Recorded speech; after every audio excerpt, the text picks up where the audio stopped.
because a lot of times we get into certain industries and we come into certain livelihoods that we didn't imagine, and we could have never imagined like the success that we would have. We would never be able to imagine the impact that we would have in that space.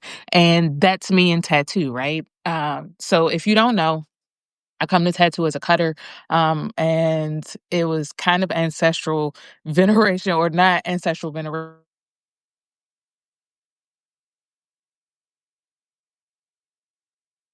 ancestral, what's the word I'm looking for? Intervention, right? In terms of me and cutting and all of these things where it was like, go get tattooed. So the long of the short, or the short of the long story, is that essentially when I got tattooed, or when I started getting tattooed, I was in college, I was cutting actively. It was my first time away from home. There was a lot of mental mudslides. And this is also how I get into tattoo therapy, right? So lots of mental mudslides, and then, intervention, the ancestors intervened and they're just like, no, bitch, go get a tattoo. Um, and I used to always keep this journal, because I like asymmetrical things, of like doodles that were asymmetricals. A's and V's do a lot for me. 69s do a lot for me. All of these things. And so I saved up money. I literally made like a tattoo jar. And I saved up money, and the very next time I had an overwhelming urge that I could not control in terms of cutting, where it felt like that urge took over me, almost possessed me, where I could not talk myself out of it, couldn't talk myself down, X, Y, and Z. Um, I went and got tattooed. So that's the story of my first tattoo. I talk about this in depth in my book, Shop Gal, the memoir. I don't know why I'm stuttering so much this morning. Shop Gal, the memoir. So you can pick that up.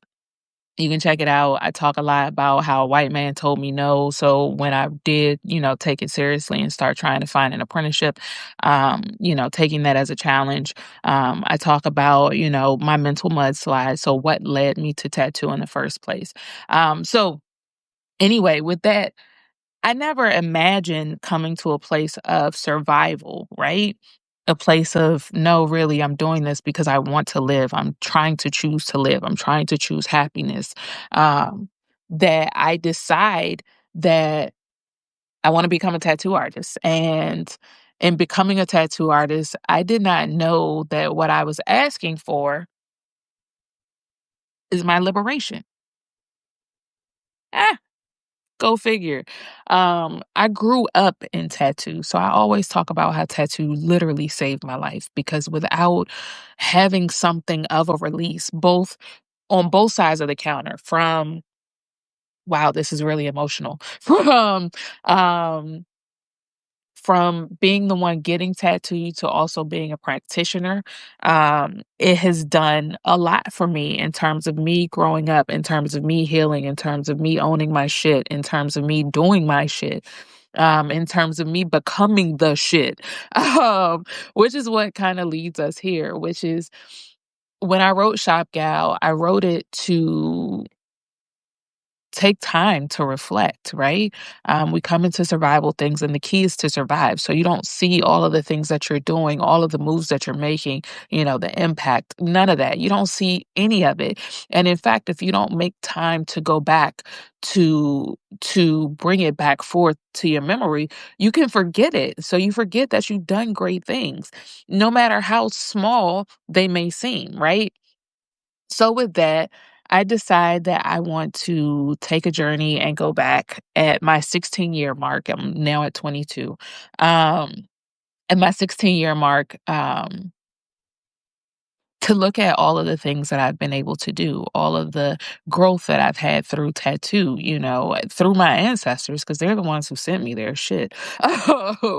um, And now I'm looking at like certain impacts. So I'm getting certain questions. Somebody asked me if I do fine line tattoos.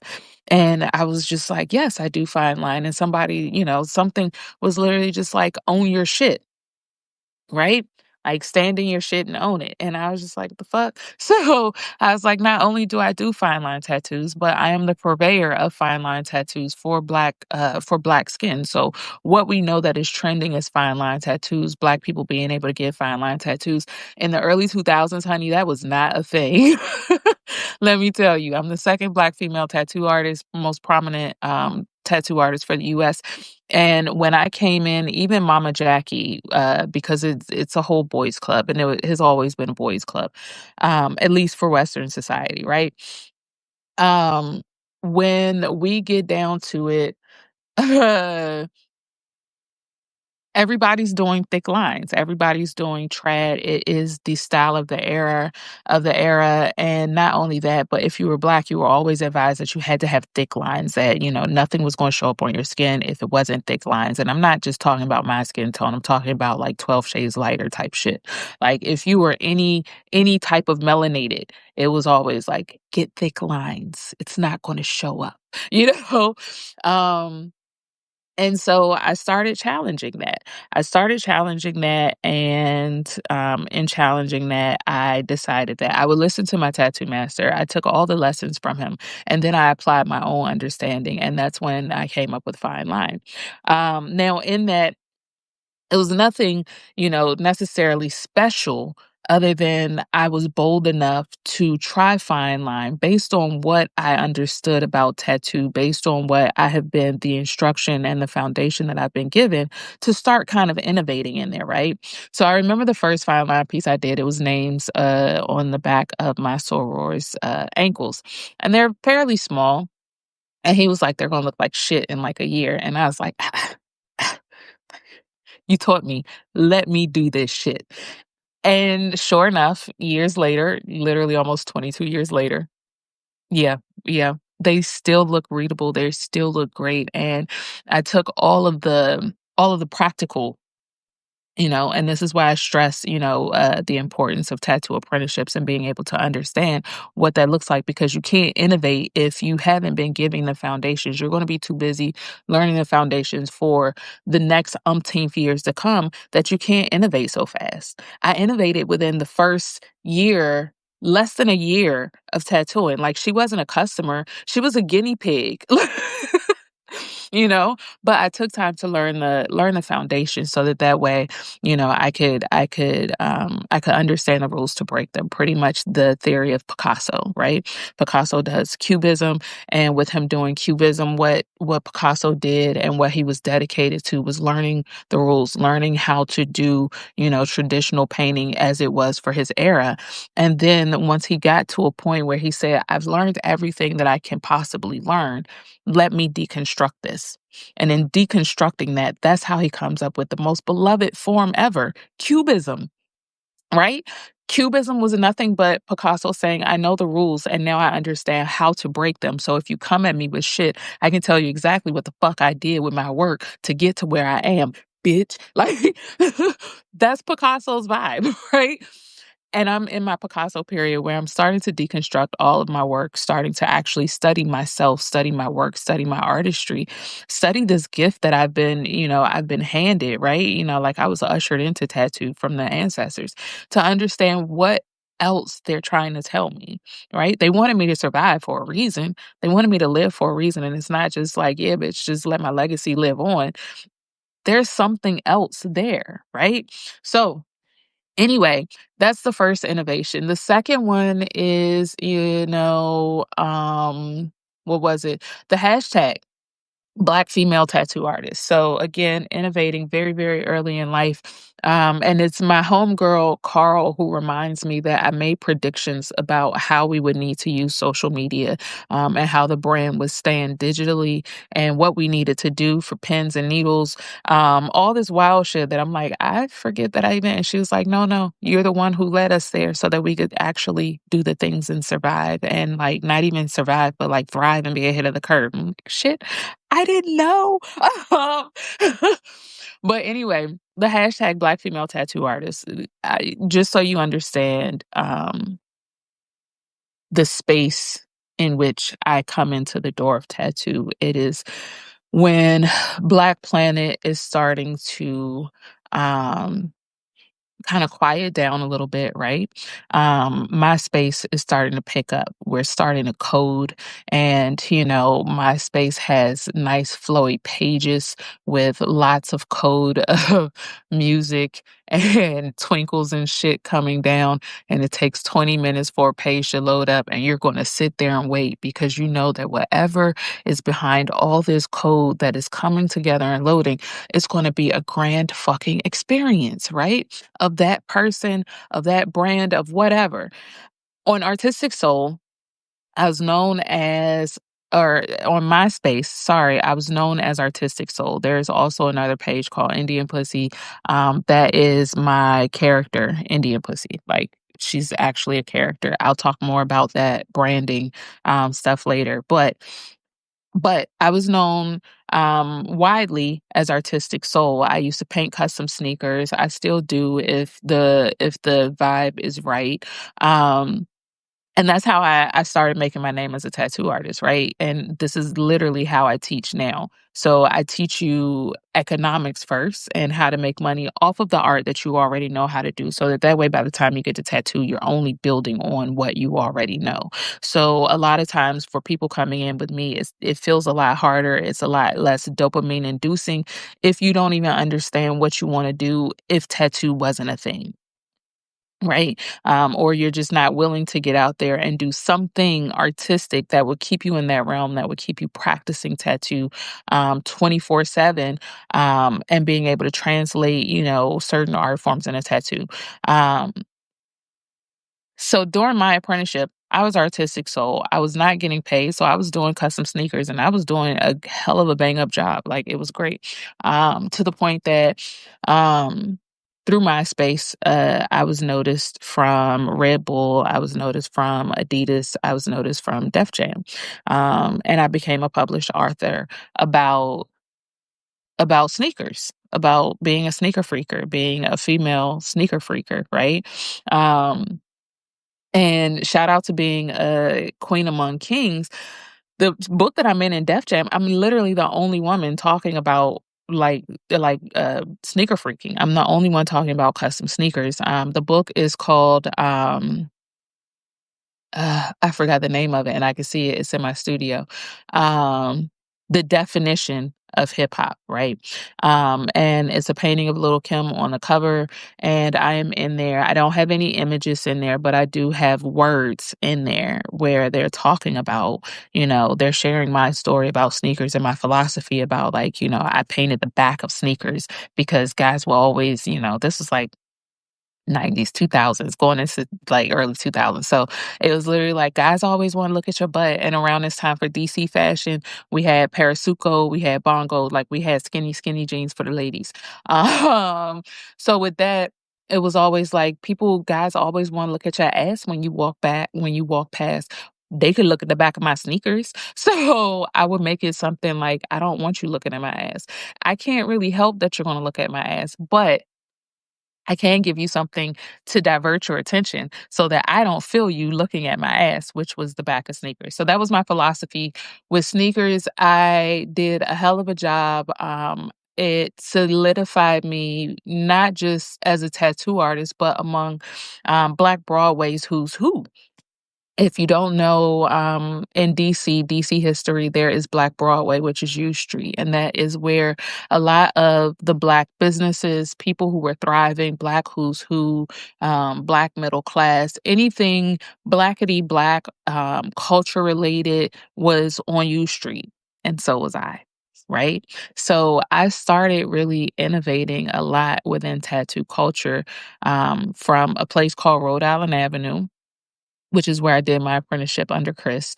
The spot was called Northeast Tattoos.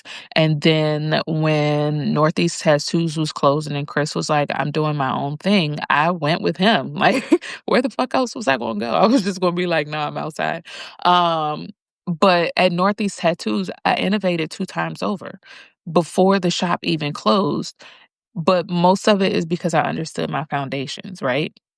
So I innovated with Fine Line. I innovated with the hashtag Black Female Tattoo Artist. I started rambling, so I didn't really get to the point of what happened there.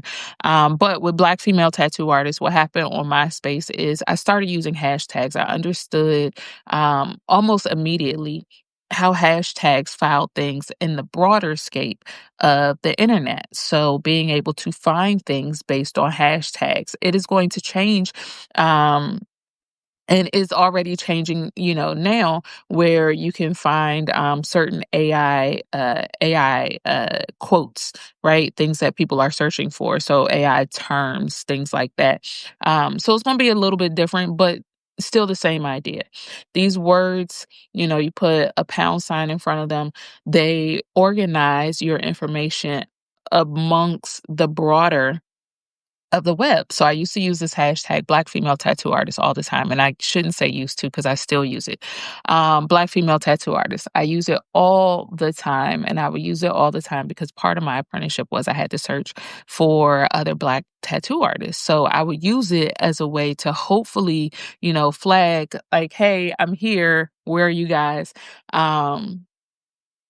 And yeah, anytime I posted work, hashtag Black Female Tattoo Artist. Anytime, even my sneakers, and that's because they were done by a Black female tattoo artist. Yes, I was an apprentice at the time, but I wasn't just going to become an apprentice. So I would tag myself what I was becoming, what I was actually shapeshifting into, which was a Black female tattoo artist, a very prolific one, I might add myself. Anyway, those are the 2 times that I innovated 2 times over, and then I innovated again when I opened Little Ink Play Shop because I envisioned not a normal tattoo shop. Now, if you don't know my brand, if you don't know Little Ink Play Shop opened about 9 years ago. 9 years ago, friend, there wasn't like a boom of soft pink caring studios, private or otherwise. Like, girls weren't like, let me be girly in a tattoo studio. And my concept was that I wanted a space that didn't look like a tattoo studio at all. I don't want you to come in feeling like you're coming to get a tattoo where you're going to be triggered about pain and all of those things. I want you to come in relaxed and feeling like you just come to come see a homegirl. Right? Um, and because I wanted it to be the idea of a safe space, and I say the idea because I don't truly think any space or any person is truly safe. Like, it's going to be something that's not safe for someone. There's going to be something there that someone does not jam with. There's going to be something there that will trigger someone else. So you can't be the same way you can't be inclusive. You can't necessarily be a safe space. It's farce. But you can give the perception of a safe space. You can also help foster safe connections. You can, help foster with boundaries. You can help foster with communication. You can help foster with, we have touch and feel. We have things that you can actually engage with on the internet. All of these things, or on the internet and in the shop, all of these things. So in that, I innovated the third time because I decided my tattoo shop was going to be pink. It was going to be pink. It was going to be girly. It was going to be all fine line goodness. And I was going to specialize in anime and kawaii tattoos, which is now trending, by the way. I was doing anime and kawaii tattoos a long time ago when I came across like Mr. Cartoon. I came across Book and a lot of chulo styles in tattoo because they were doing a lot of like just funky things. Yeah, just, they had clown masks and stuff like that. And it was very different, right? And it was always black and gray. So with that, it was like, what? But we could do this with cartoons. And then you had I can never call this artist's name. Jesus Christ. There's a particular tattoo artist. When I call his name, I'm going to edit it and I'll put it in the show notes when I edit this video. I can't call his name right now and I can see his art vividly, but he used to do kind of like over exaggerated characters. His style is reminiscent of the artist who did like the rats. Um with the eyes bulging out, things like that. And when these styles like started making it into tattoo on a very, very regular basis, Black people weren't getting them, right? Black people weren't getting them because there was nobody around who could translate these styles onto dark skin. And if you went to a white artist would say, you can't get that. So when I opened my studio, kawaii and anime tattoos weren't trending, especially for dark skin, but I was. I was trending, because I was doing it. I was just like, yeah, like this about to be the next hot thing, and I'm about to get on it right now. I don't know what it is about me being able to predict being ahead of curves, but hey, it is what it is. Anyway, I'm not saying that, I popped off that trend or anything like that. I'm just saying that the trend of kawaii anime tattoos has existed in tattoo long before this particular trend, which is vaguely or vastly different from fine line existing. It's just that those styles, kawaii and anime pop culture tattoos, they were called something else. They were illustrative. They were just called cartoon tattoos. Things like that. So you didn't really have a lot of packaging, to say like this is what it is. And I personally like that. This is another ramble. I personally like that because it still gave artists freedom. Now, when there are kawaii and anime tattoos now, there are very few artists who actually do them in their own style, which is what I challenge myself to do. So a lot of times you see my kawaii anime tattoos, I say kawaii anime inspired because it may be the character, it may be X, Y, and Z, but we're definitely putting our own spin on it. Like we're not copying it from the book as the character is, or the character is doing exactly like this. So we're going to make the character do exactly like that. We're changing some things up. We're making this character relate to you and your story. Um, so whatever you see for yourself as that character or how you relate to that character is what we do, not just the character itself, because who does that? Or plenty of people do that, whatever. Um, so yeah, so all that to say that I'm recording this because I need to remember moments of innovation in tattoo that I have had my hand in, right? Tattoo isn't often recorded, so a lot of people aren't going um to know where the start of something came from. And honestly, I take a lot of my cues from Erica Badu, who says that once an idea comes out of me, it's not mine anymore. It's for the world to expound on, which is how we get woke, both in a negative and positive way. She is the purveyor of the word woke. And, afterwards, it just kind of takes on a life of its own. In an interview, she was saying how, the interviewee asked, or the interviewer asked her how she felt, because it's now, has this negative connotation. And she was just like, what am I supposed to feel? It's not mine anymore. I've shared this idea with the world, and now the world gets to take it and the world gets to innovate on it. So I can't control the innovation, and I can't control other people's ideas the same way people can't control my ideas, which I found very profound. And I usually take a lot in that because it's almost like the idea that your portfolio speaks for you, right? But we're in this digital age and we're in this very, very fast era where people don't go back and look at the breadcrumbs. People don't go back and look at facts. People don't go back and look at where things came from. In fact, if Google tells you that this is where it started, that's just where it started, the end, right? Um, I don't want that to be my story. And I want to be able to record and use this digital age um, in a more intentional way to actually record my moments of the innovation within my industry. Because other than that, I'm always going to look at it as I came in to survive and I'm just surviving. And let's survive. and survive and survive. And you don't take time to like literally like sit in your brilliance. Me answering that question about fine lines really opened up something for me where I was like, holy shit, Imani, like this is what you really do. While I tell people this is what I really do and I don't play about tattoo, it took that question. It took that moment of me owning my shit to be like, oh, Imani, this is what you really do. Like, bitch, this is you. This is what you like. Fuck with me. You know?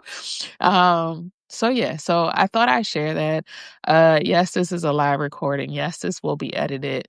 Um, Probably into a more, YouTube, like a format and then re-upload it to Shop Gal Diaries. But in the meantime, thank you for listening and hanging out with me. I do wanna tell you some things that are coming up. One, I am working on a new book, so if you haven't read Shop Gal, you should read it now.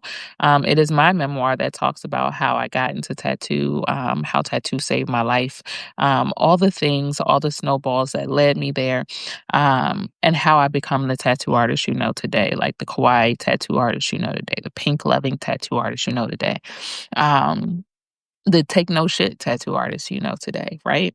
Um, and what my Afro kawaii or shop gal ethos is, and what that looks like what it all embodies. I talk about how I became the first Black woman tattooing in Japan, the first prominent Black female tattooing in Japan. Hi, that's me. Um, uh, and I've been doing so for the past 8 to 10 years, or it's been a little over 10 years now. So yeah, hi, that's me. Just tried to take a working vacation and, again, in trying to survive, trying to challenge yourself to do things that help you get better. You don't realize where you change things, where you innovate, where you grow. Right? So yeah, so I became the first most prominent Black female tattooing in Japan. That's wild as shit. Um, Shout out to my homegirl, okay then Tan. Tan is the author of Ink the Diaspora. Tan is over in Japan now. Tan is about to welcome twins into the world, but Tan is also a female tattoo artist over there, Black female tattoo artist over there. So I was very excited when I saw her in Japan, and I was like, family's there, And it's not just tattoo family, like prolific as fuck tattoo family. So it's like, no, really. Um, so yeah, so I did that. Like, it's a lot of things that I did. So I encourage you to get Shop Gal, the memoir. I encourage you to check it out. I encourage you to read it. I encourage you to apply it to your life, your brand building, how you see the world in general, and how you move about the world. And if you got any questions, you need a body double, you need, coaching or, just support, I'm actually still here. You can reach out to me on DMs. We can commune, friend. It's cool. Um, so yeah, so with that, I am writing a book, The Cultural Stewards Playbook, which is going to be more about tattoo history, Black tattoo culture, what Black tattoo artists have gone through, how Black tattoo artists have innovated. There are very few people who know that is a Black tattoo artist who created Afropunk in its original form. There are very few people who know that Maya Bailey is not the first godfather or Black, most prominent godfather of Black tattoo culture or urban tattooing. And he gives credit where credit is due, right? But we don't have a lot that really tells us about this, and we need more cultural stewards, and we need a process, right? We need a system to be able to hold things together so that, if nobody else is going to keep our history together, we do. So this book is sharing more about cultural conversations that I've been able to have in the past 2 years, especially like during pandemic. Um, Unearthing more about Black tattoo culture, Black tattoo history, because it's really fucking important. And we're really blessed to have a lot of living history still here.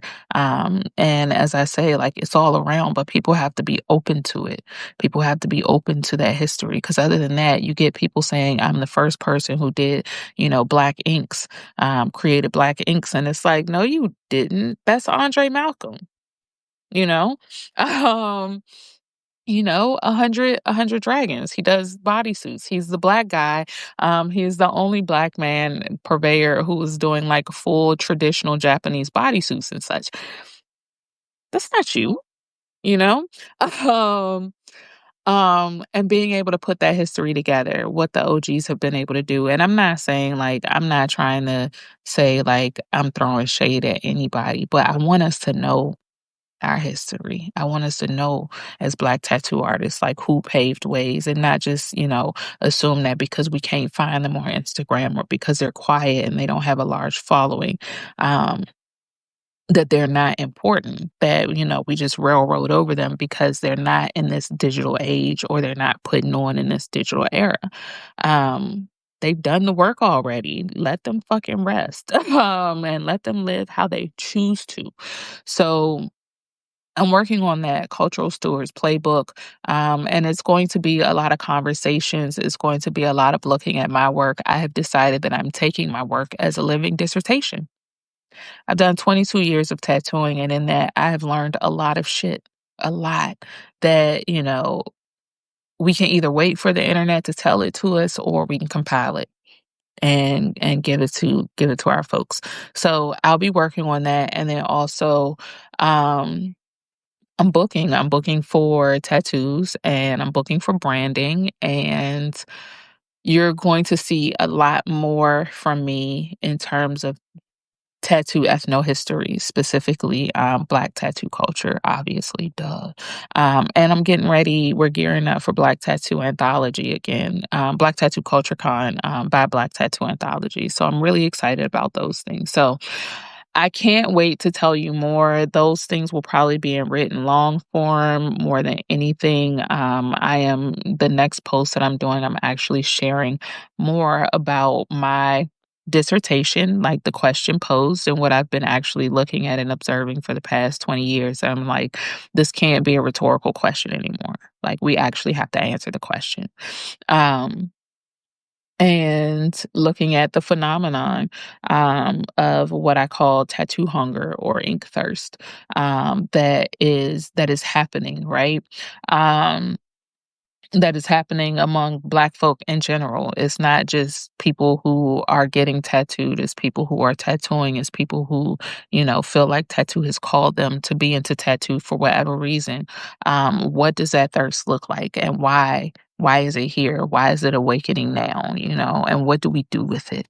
What can we yield from it? What economic power, economic stability can we yield from this thirst, and how do we innovate within a culture and give back to it, not just coming to it looking at what that culture can do for us, but what we can do for each other, right? I'm all about two-way streets. So even when it comes to my clients booking, like there's a mutual agreement there. It's not just you sign a contract, I'm over you, but a two-way street. So in that, what can tattoo do for you to enhance your life, and what can you do for tattoo to enhance the industry, right? People come into it all the time like, I just want to make money. I want a tattoo. It's very sacred. And a lot of people don't make it that far. A lot of people don't make it to 20 something years. A lot of people don't make it to fucking 10 years. A lot of people don't grow within their first 5 years because they haven't dedicated their life to tattoo and they haven't held it with two hands. They've only held it with like two fucking fingers, like they smoking a cigarette. All I'm saying is that when you come